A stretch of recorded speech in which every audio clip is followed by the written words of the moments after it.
Support for the Capital Connection comes from New York State United Teachers, working to support students, educators, and public schools as the center of their communities through the Public Schools Unite Us initiative.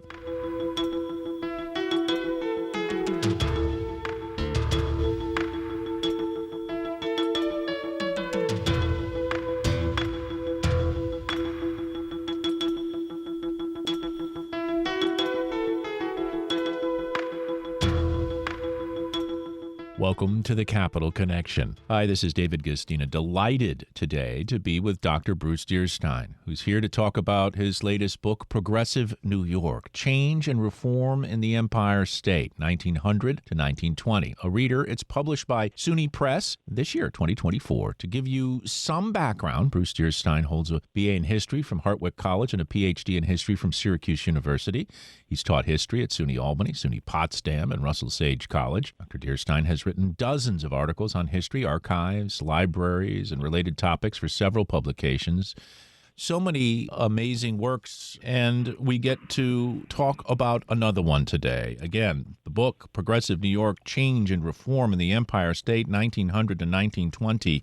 Welcome, Dr. Bruce Dearstyne. Well, thank you. I'm very glad to be on the program. It's always good to talk about history, and particularly right now when history is very important. No question about it. Well, let's start with that basic question. Why did you choose for this book the period between 1900 and 1920, the so-called Progressive Reform era? Well, during most of my career, I've been particularly interested in that period, particularly in New York State history, which is mostly what I write about, because it always seemed to me it was populated by some fascinating characters, and there was an awful lot that went on, some of which we knew a lot about, some of which we didn't until we'd done some more research. And the latest book is a little different from my previous books in the sense that it is a collection of documents from the period. There are about 72 documents in there written by all kinds of folks, from newspapers, reports, articles, some polemical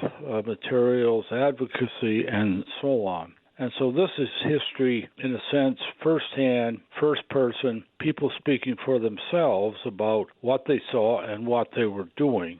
And yeah, I think as this is came out about 6 months ago, it has seemed to me, as you were just implying, that there is a lot that we can learn from it today.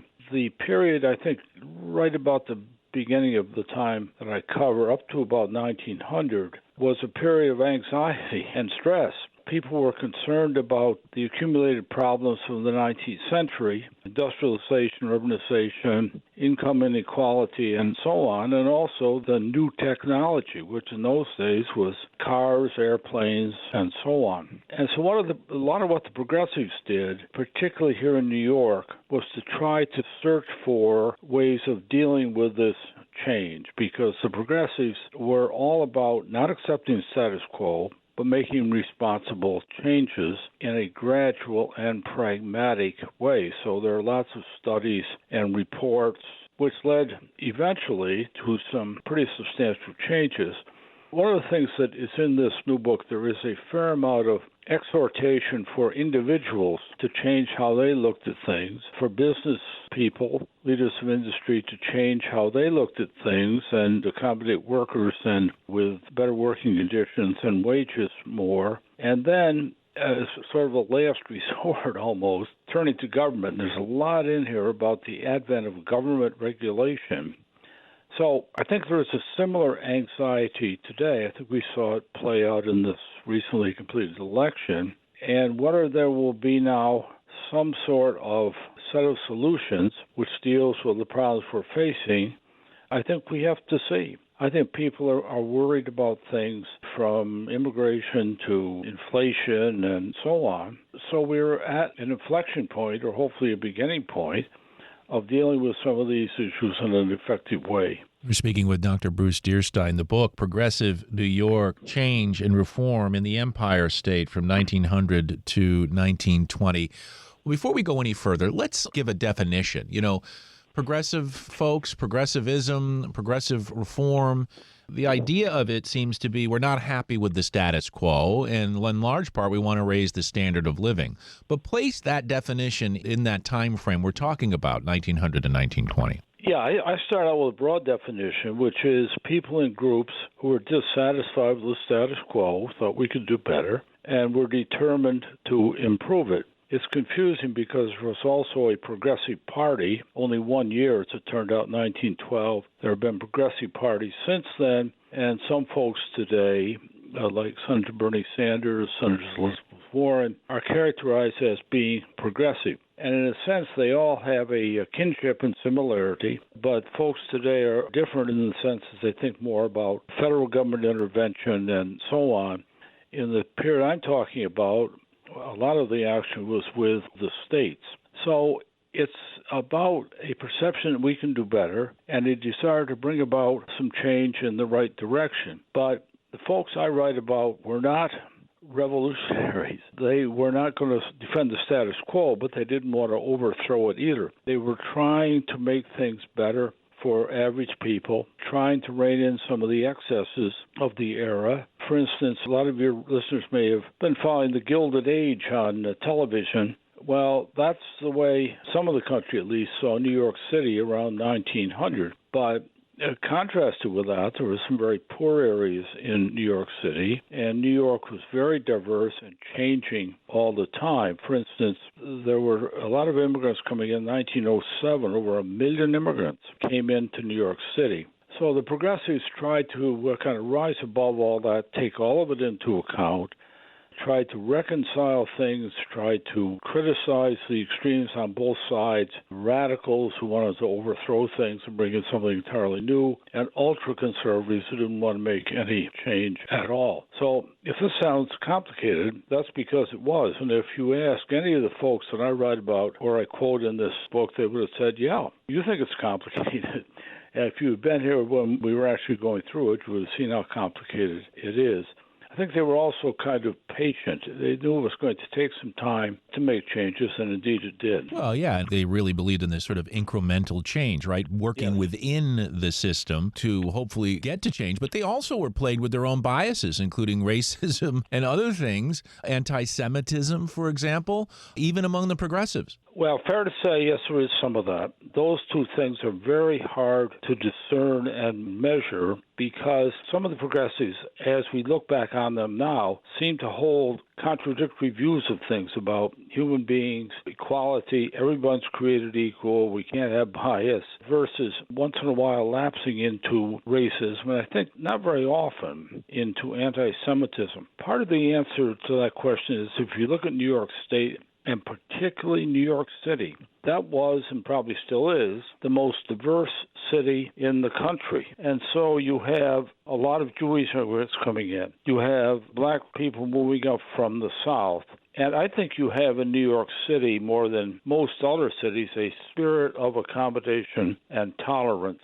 You also find in New York at this time the growth of Harlem, the so-called Harlem Renaissance, a lot of creativity, artists, musicians, and so on. And you also find, a further complicated story, I guess, in 1909, the NAACP, which is still around today, being founded in New York City. And a lot of New York progressives were among the founders. What do you equate this to? Did you equate this to because this immigration, the gates were opened and the ports of New York, these millions of these immigrants are coming in. It's forcing the population to think about how to accommodate that, what to do about it.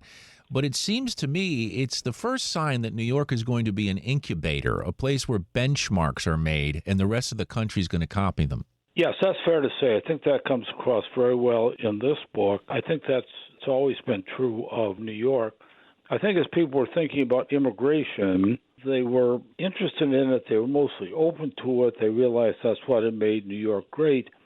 At the same time as there was growing up in the country, including among some New Yorkers, a feeling that we've got to close the gates, we've got to restrict immigration, we've got to get it more toward Northern Europeans, Western Europeans, and fewer Southern Europeans and Eastern Europeans. And that happened indeed in 1924 at the federal level with immigration restriction. But I think in the meantime, New York has sort of set the pace for tolerance, open-mindedness. Let's give everybody a fair shake. Let's accept folks for who they are, not where they came from or what they look like.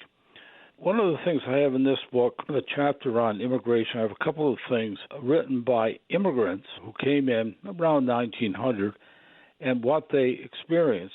And their experience was mostly positive. Great accommodations here. You could get a job in advance. You could support yourself. People were tolerant. But once in a while, they ran up against an obstacle or a barrier. They're not going to hire you because you're Jewish, for instance, or you came from a certain part of Eastern Europe. And so I think sometimes people, when they talk to historians, they want this kind of laid out and simplified. It ought to be clear-cut. It ought to be simple and easy to understand. There ought to be parallels. And yeah, I think there are parallels, but it's never quite an exact fit. I think you have to study history, bring your own perceptions and perspectives to it, and then reach your own conclusions. And New York, I think, did set the pace, though, yes. Yeah, and Dr. Dearstyne, author of Progressive New York, Change and Reform in the Empire State, 1900 to 1920, you certainly made me reach my conclusions.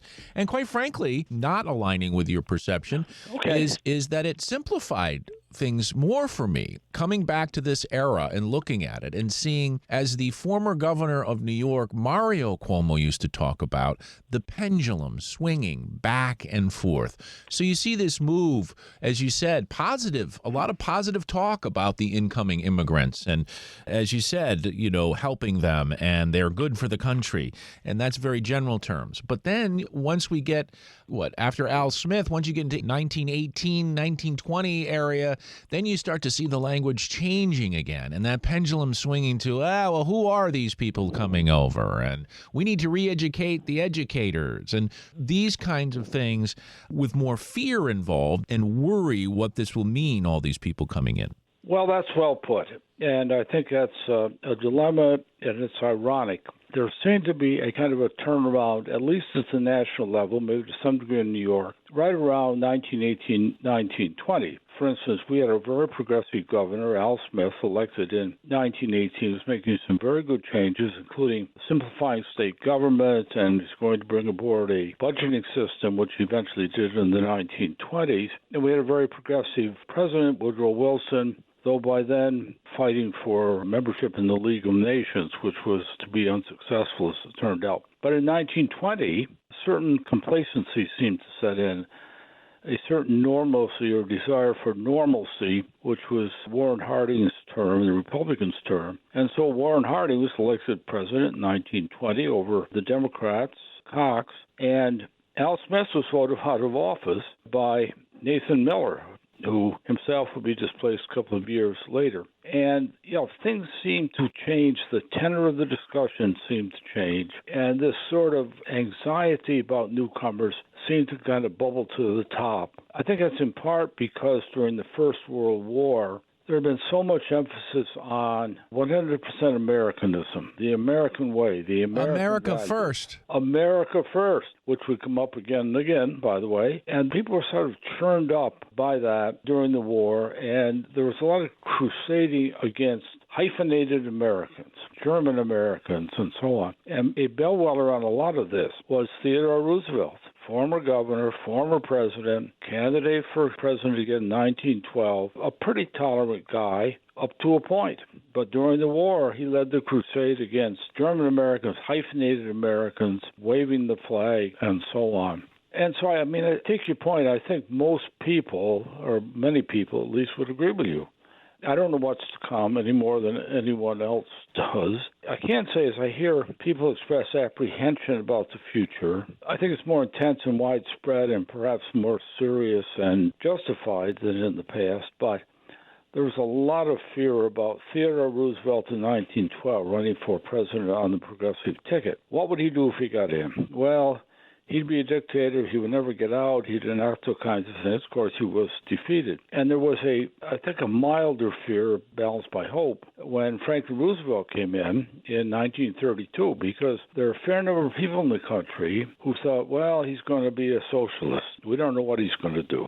He's not going to save capitalism. And, of course, he did just that. He does exactly that. So without being a Pollyanna or telling people not to worry, because I think we always have to be concerned about government and about our rights and what's going to happen. My only perspective would be, well, but in the past we've been divided too, and people are worried about it, and usually it's turned out to be not as good as the proponents hoped it would be and predicted, but not as bad as the critics and a lot of other folks feared it would be.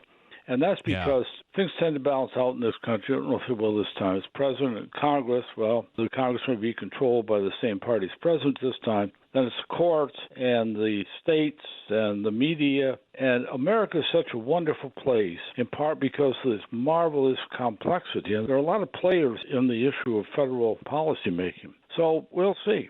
I think quite a few people feel, and I think with justification, New York State is kind of a bulwark, a defender of our liberties.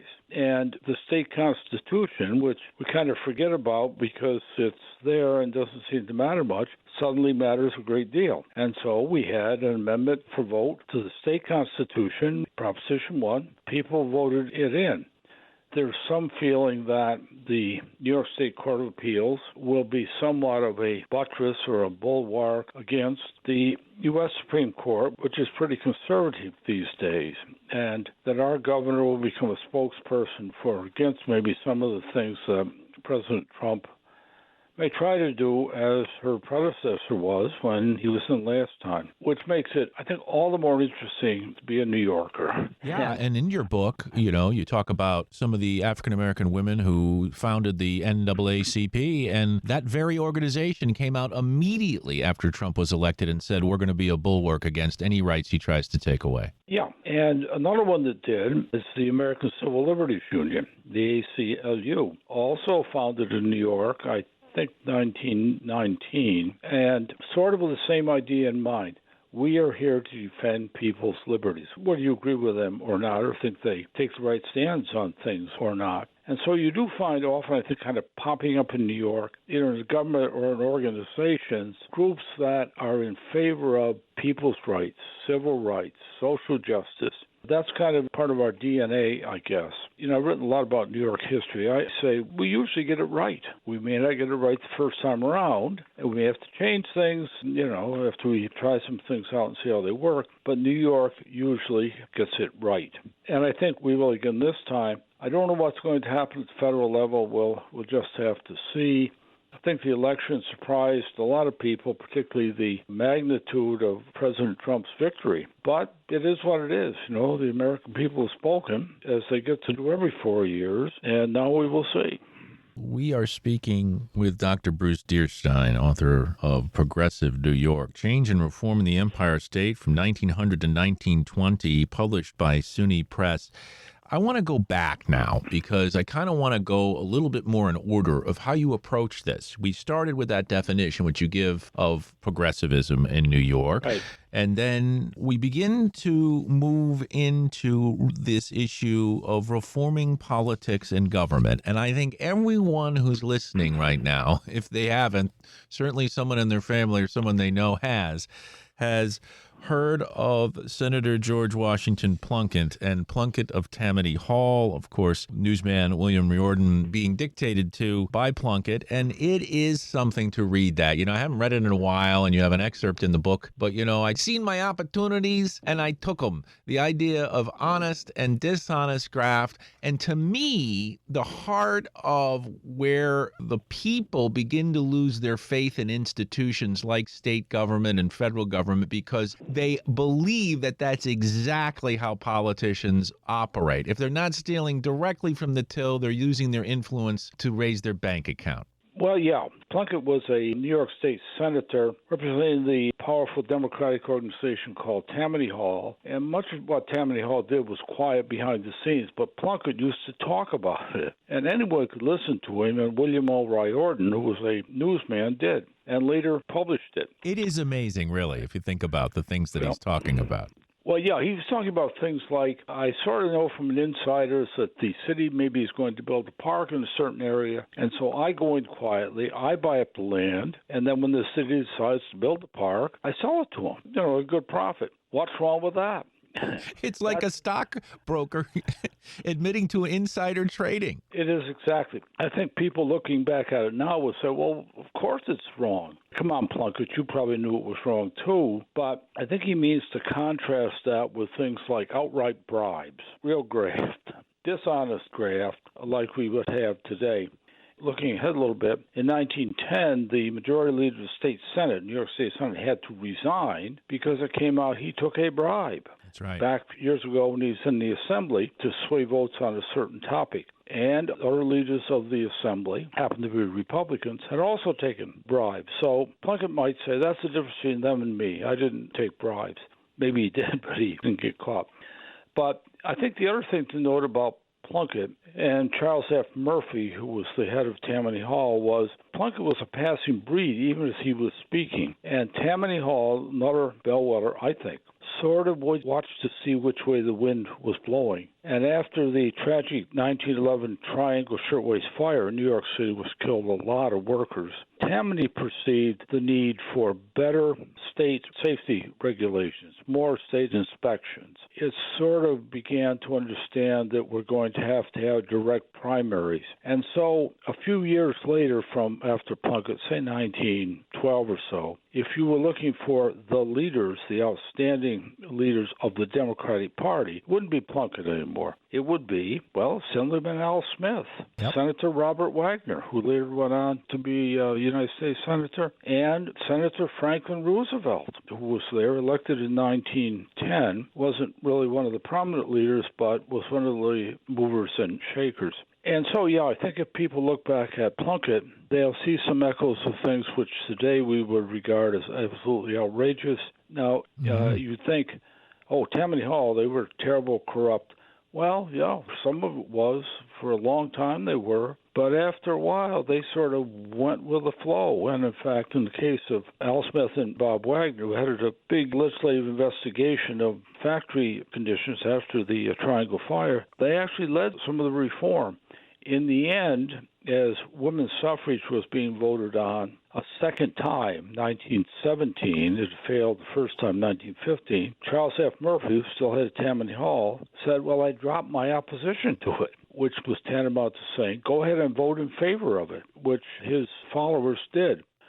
One of the other issues is workers' compensation, which was enacted during this period and which we have now. It's essentially the same as it was put in 1913. And it makes sense, right? Because you told us earlier that this great industrialization had occurred. You know, you have all this new technology. You have cars and planes and the trains and everything else that's there now is, because it's not regulated, causing a lot of accidents, women and children and men.